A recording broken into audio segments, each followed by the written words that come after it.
Top 5 ֆիլմեր, որոնք ես այս տարի եմ դիտել ու շատ եմ հավարել, միանշանակ խորհուրդ եմ տալիս դիտման։ Ten Dance ճապոնական ֆիլմ է, երկու տղաների պատմություն է, երկուսը պրոֆեսիոնալ պարողներ են, մեկը դասական, մյուսը լատինամերիկյան եւ իրենց ճանապարհները խաչվում են, կա նաեւ որոշակի BL տարեր, բայց ոչ այնքան խորացված, ավելի կարեւոր է մրցակցությունը եւ իրենց նպատակին հասնելու այդ մղումը։ Շատ եմ հավանել իրենց պրոֆեսիոնալ խաղը, պարերը ուղղակի, չգիտեմ, արվեստի գործ են, շատ լավն էր։ Love in Big City շատ հետաքրքիր եւ իմ սիրելի դերասանուհու մասնակցությամբ նայեցի, սկզբում մտածում էի գուցե չհավանեմ, բայց հասկացա, որ ֆիլմը ոչ այնքան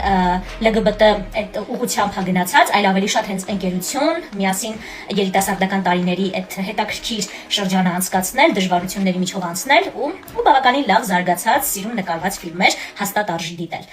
Երրորդ տեղում կառանձնացնեմ հնարավոր առաքելությունը, շատ եմ հավանել ֆիլմը,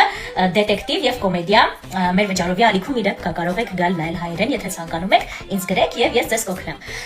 Հաջորդը կառանձնացնեմ «Ты самая лучшая, что у меня есть», եթե չեմ սխալվում, տենց է վերնագիրը։ Ինքը պատանեկան, դպրոցական կյանք, սիրահարվածություն եւ վերջը շատ ալտերնատիվ տարբերվող հումորային։ Ես հավանել եմ, դերասանները լավն են, հետաքրքիր են, հաստատ մեկ անգամ արժե նայել եւ ինձ անկեղծ վերջը շատ շոկի է ենթարկել ու դուր է եկել եւ առաջին տեղում մի քիչ ամոթ ֆիլմ է, բայց պիտի ասեմ, Սլոժանկան Կիմտերի մասնակցությամբ, ես չգիտեմ, իմ թոփում ինքը բոլոր թոփերում կարծես թե առաջին տեղում է, բայց ախր շատ լավն է։ Իր խաղը ու իր դեբյուտներից էլի դեպ էստեղ պատկերացնում եք ու ինքը խաղում է նմանատիպ ֆիլմում։ Ես չգիտեմ, սյուժեն ֆիլմի շատ հետաքրքիր է, շատ լավն է դեպ։ Կապ չունի թե ինչ բաց տեսարաններ կան, մի քիչ լկտիական է էլի ամեն դեպքում, եթե 18 պլյուս չեք մի նայեք, բայց հաստատ եթե 18 պլյուս եք, արժի այս կլասիկ